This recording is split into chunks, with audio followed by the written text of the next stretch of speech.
Welcome back. Today talk about TimeSplitters Future Perfect. It's set in the 25th century where the story picks up from TimeSplitters 2, where Cortez leaves the station destroyed and returns home to Earth in the future, but it's being attacked by the TimeSplitters.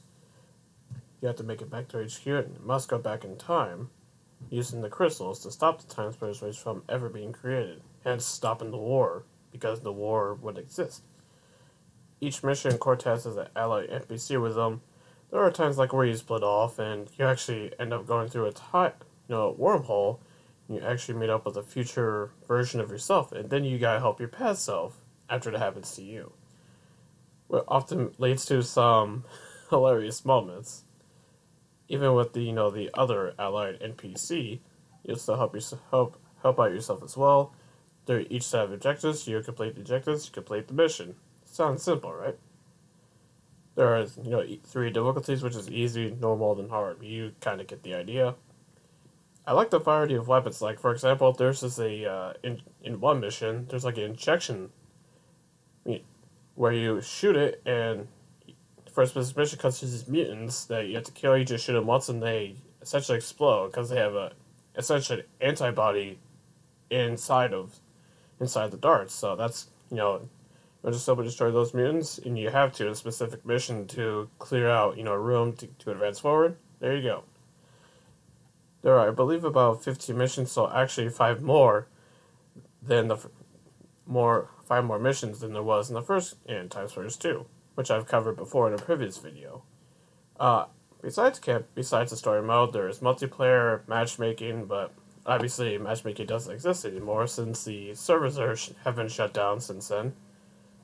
There's also, besides story, there's still other modes you can play besides the single player campaign, which is phenomenal, which is really good, I would say. Pretty hilarious.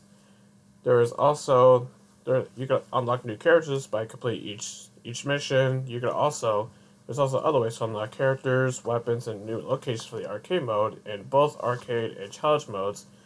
Those you unlock, you actually use them in Map Maker, which are two simple map makers. They're simple, where it'll be like just specific tiles, and then there's also a more advanced version, where it has everything from the simple plus even more so, where you can complete complex maps, and if you're skilled enough, you can even create your own story maps too. So, which is really cool.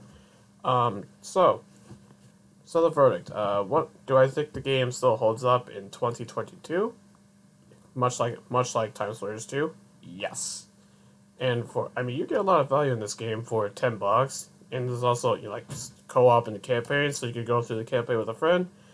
And I believe you can also there's also arcade mode. You could do that with a friend and with a buddy as well. So you get a lot of gameplay hours out of this game. Do I recommend it? Yes. They're both back in pat for $10 each. So refresh your memory for when the new one comes out.